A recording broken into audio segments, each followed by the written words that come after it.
Welcome, trustees, deans, faculty, alumni, graduates, families, my fellow honorands, Justice Department spies, and that Uber Eats driver delivering mimosas. As I look upon this gathering of tomorrow's greatest minds, I'm confident saying there is no less flattering outfit than the cap and gown. We all look like the potions professor at Hogwarts. Up here on stage, it feels like an AA meeting for druids. I want to thank President Garber for his incredible stewardship of this graduating class. Fantastic job, sir. Really nice. Really nice. Normally, I would give you an A+. But in keeping with upcoming Harvard policy, I'm adjusting your grade to a C-.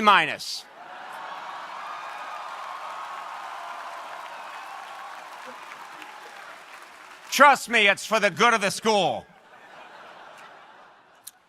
I will keep my remarks brief because MIT's graduation is also today, and I want to give you a 15-minute head start on your job hunt.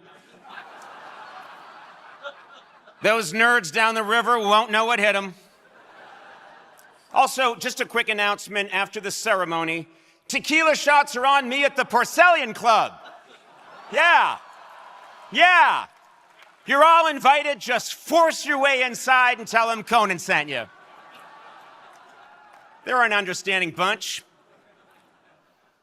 As we gather here today at this beautiful Tercentenary Theater, I am struck by one thought. Only someone from Harvard would call this patch of grass a Tercentenary Theater. Just look at this yard, Percival. 'Tis a veritable Tercentenary Theater. Harvard, why use a $5 word when a $50 word will do? It's really nice to be back at the very last place I used the word querulous in a sentence. Standing right over there by Widener, I asked someone, what does querulous mean? Fortunately, they knew the answer because it was a Yale student. Man, they're good. Oh, please. Let us not denigrate our fellow Ivies. Let's admit that all 7 are worthy institutions. Except for Princeton, those people are absolute tools.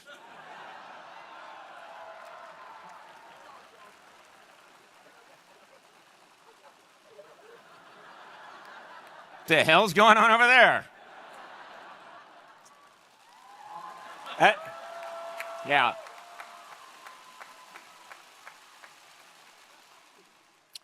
As I stand here, I'm flooded with so many rich memories of this campus, and especially of my dear beloved Mather House. Yeah.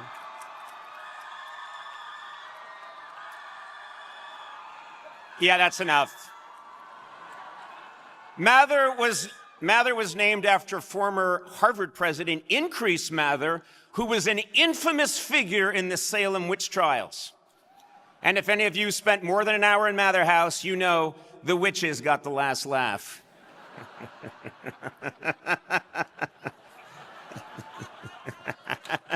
It's such an ugly building. Okay.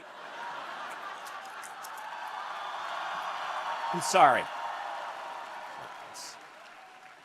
Let's tear it down, start again. All right, here we go. Of course, we all make jokes about our school, but Harvard is still our nation's oldest and most renowned seat of higher learning. And today, you are the 375th graduating class. Yes. Did you know that the first graduating class in 1642 had only 9 students? Yeah. And somehow even they were all legacies. That's hard to do. No university in our nation has produced more Nobel laureates or white-collar criminals. So whether you choose good or evil, know that you are among the very best.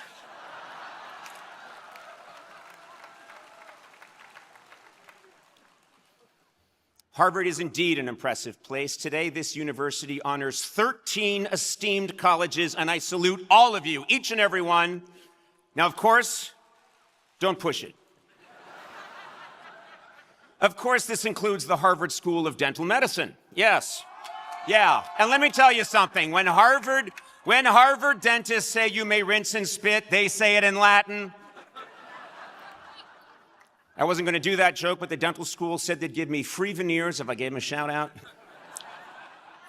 No, I take my assignment today seriously, and in preparation for this speech, I asked the provost's office for intel on all your concerns.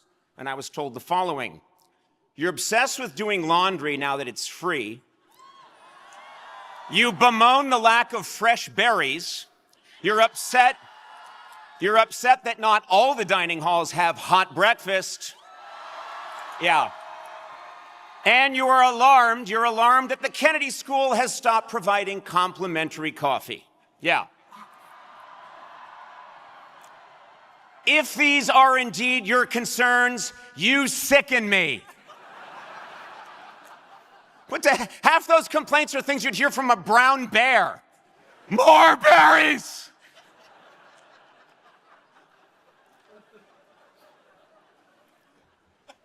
Before I continue, there is one thing I must acknowledge. For your entire academic lives, you have been lectured to by lots and lots of old white men. And now, when you are minutes from getting out the door, Harvard is saying, not so fast. We found one more. He graduated 41 years ago, and he's not just white, but shockingly white. In direct sunlight, you can see his bones. Well, I may be old and white, but let me assure you, I still fit in seamlessly with the long list of Nobel laureates, heads of state, and civil rights activists who have given this commencement address. Now, sure, they did great things, but only I play a talking, potty-training gadget named Smarty Pants in the upcoming Toy Story 5 in theaters everywhere on June 19th.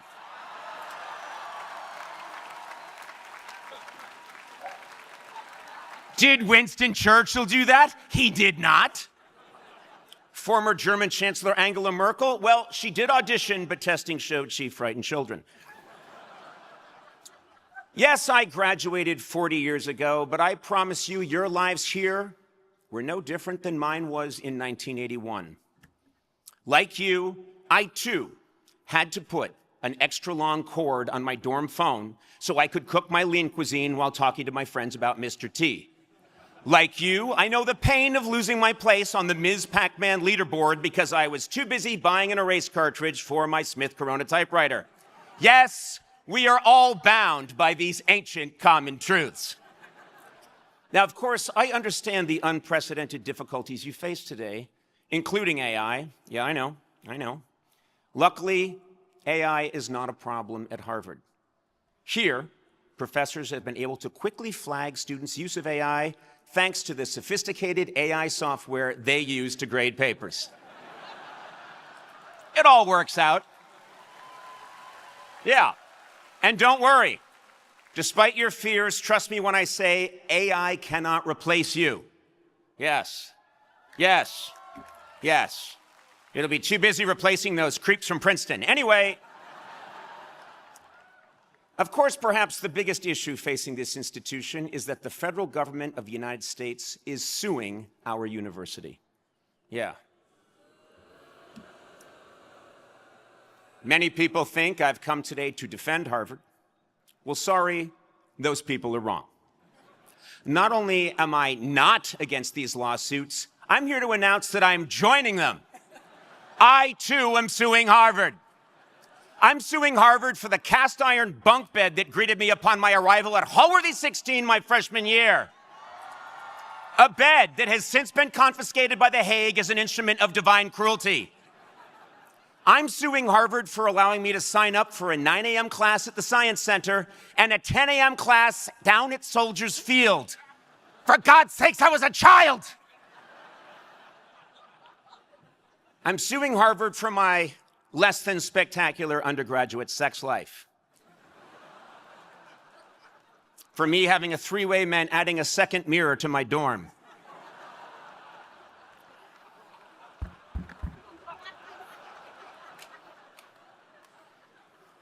I'm suing Harvard because once I had to listen to the Harvard Crocodillos do an 8-minute rendition of Splish Splash, I was taking a bath. My God, each one took a solo, and it was awful.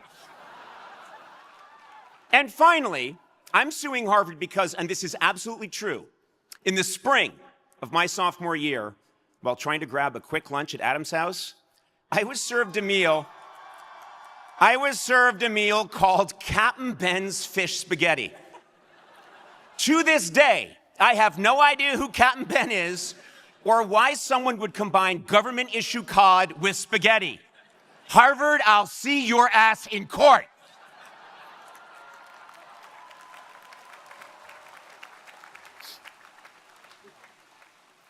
Yes, I'm confident that my claims will have more merit than those filed by the President of the United States. Yes.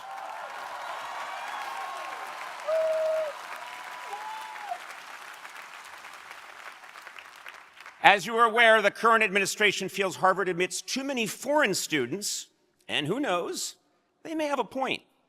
After all, what has any foreigner ever added to our American culture? With the possible exception of music, literature, art, cuisine, fashion, architecture, dance, scientific breakthroughs, and the core of our moral codes and ethical beliefs. Seriously.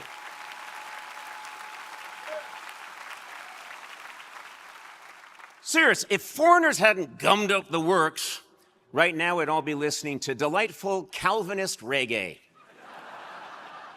eating savory Church of England ziti, and dancing the forbidden and sexually charged Lutheran lambada.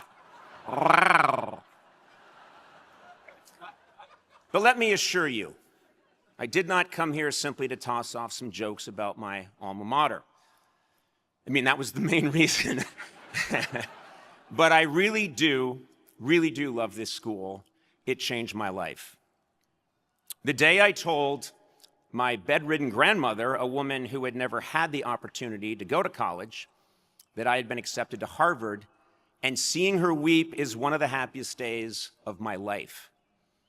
Of course, it turned out I was sitting on her leg. But I knew in addition to the pain, she felt real joy. And I felt joy as well, especially when I sat here at my commencement in 1985.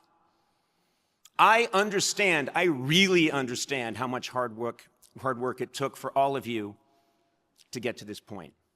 And you should feel enormous pride, just as I did. On my commencement day, I was content if my Harvard degree was the first thing people knew about me. But what I have found, after all these years, is that I am fine with Harvard being the last thing anyone knows about me. This is not a diss on this institution in any way. I just believe that status, even when it's hard-won, can be double-edged. When I started my career hosting a late-night talk show, there was no internet. The only thing the media knew about Conan O'Brien was that he went to Harvard. That association may have been fine if I were a burgeoning philosopher or physicist, but for a comedian, that was a death knell. People thought the name of my show would be Late Night with He Thinks He's Better Than You, which I would have gone with, but it didn't fit on the shirt.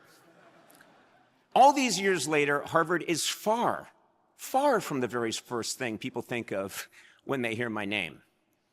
I have made 10,000 hours of content, and none of it screams Ivy League education. That's right, I'm the man who went on Hot Ones and rubbed hot sauce on my nipples. I shopped for weed with Kevin Hart and Ice Cube. I got drunk in an American Girl doll store. I've done many things no man should do, and all of this was before I became a Pixar potty training toy. Now, some of you may think, well, that's comedy, Conan. How does that apply to me? And to you, I say, how dare you interrupt? I'm giving a commencement address. Yes, my challenges were unique to me, but I found that any single achievement, like a Harvard diploma, becomes less important to me in all the very best ways when I embrace certain principles. The first is that I endeavor to always remind myself that I have done absolutely nothing alone. Walt Whitman wrote, "I contain multitudes."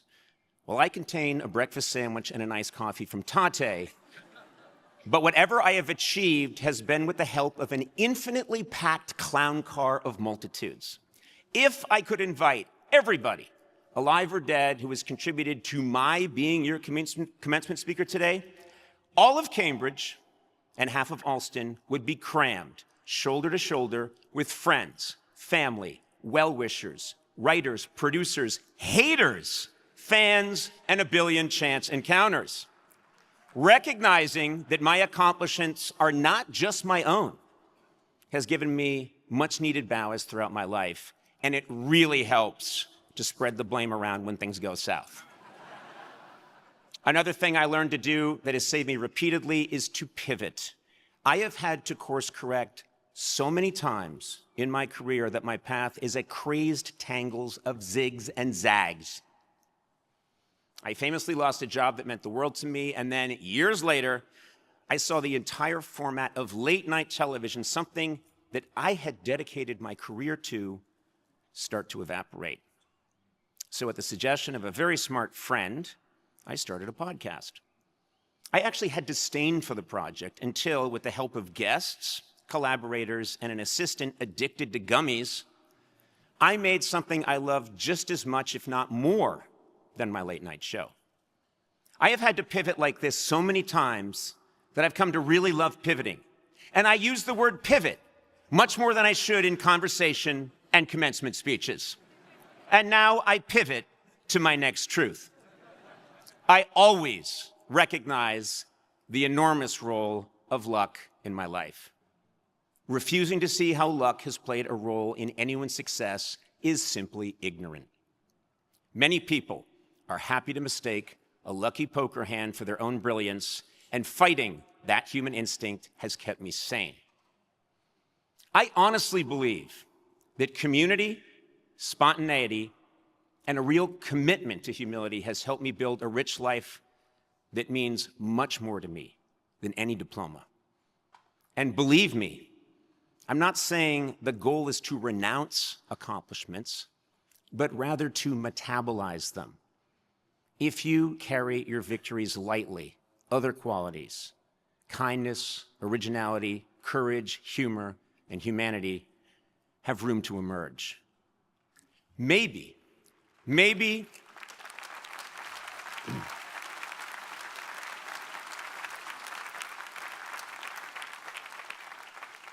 the greatest lessons I've learned along these lines have been through my 24 travel shows.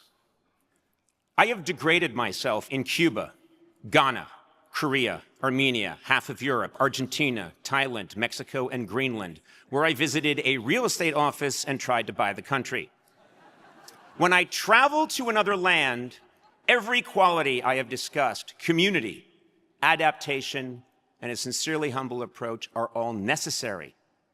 When you don't speak the language, no one truly cares where you went to college, and you have no choice but to make friends. It's on these travels that I learned a great lesson. Let yourself be bad at things. I have been a bad dancer in every country I have visited. But the people laugh because it turns out everyone everywhere is related to at least one terrible dancer. For me, humility on these trips can easily lead to humiliation, which is also a useful tool. 3 weeks ago, I visited Amsterdam, dressed up as Van Gogh, and forced my way into the Van Gogh Museum, where I started loudly demanding a cut of the merchandising because I made no money during my lifetime. Guards forcibly ejected me. I was roundly mocked by patrons for my pathetic display, but I did see a lot of smiles, and not one person said, "Now that's a Harvard grad." In Tokyo, I met with a teacher of Japanese etiquette who volunteered I wasn't her type. And when I asked her why, she just said, "Face."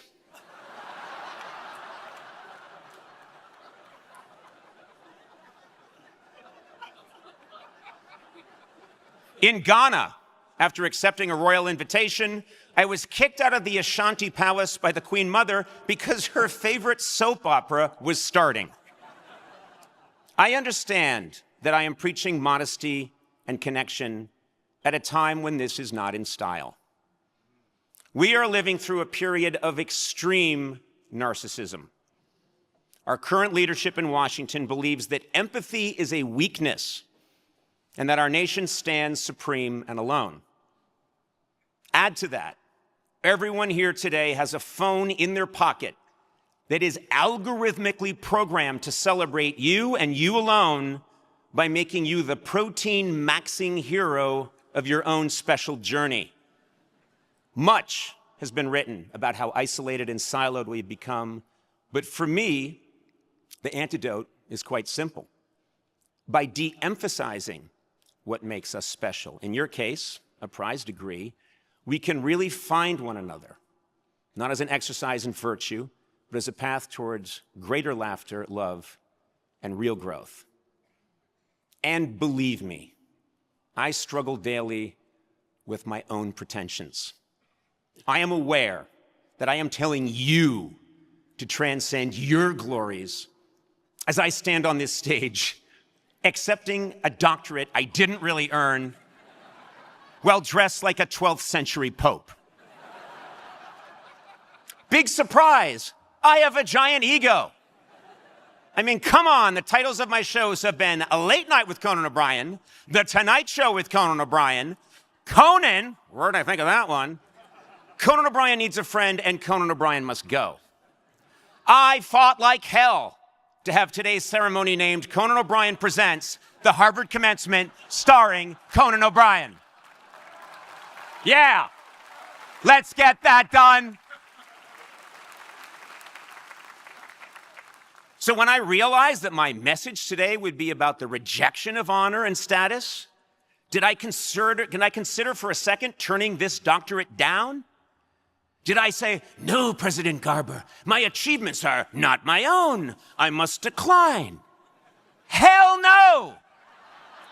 Not for a second. My grandfather, who everyone called Hoofer, and who had to drop out of the 7th grade to support his parents, was a traffic cop in Worcester, Massachusetts. Yeah, and he had a saying, take what you can get and ask for more. Very wise man. Hoofer is an essential passenger in my clown car of multitudes. And in his honor, I will grab this doctorate and then ask President Garber if there's also a cash component.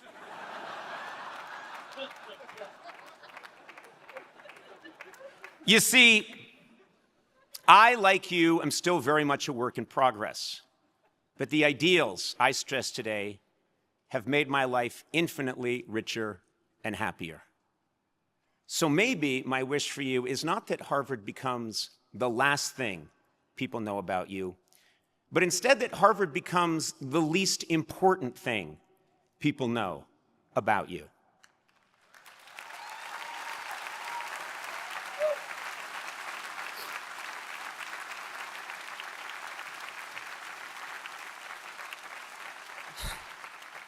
Because your real education starts now, with friends you've made and friends you've yet to meet, with stunning successes and miserable defeats, and with a humble acceptance that your greatness comes from the mess around you, not despite it.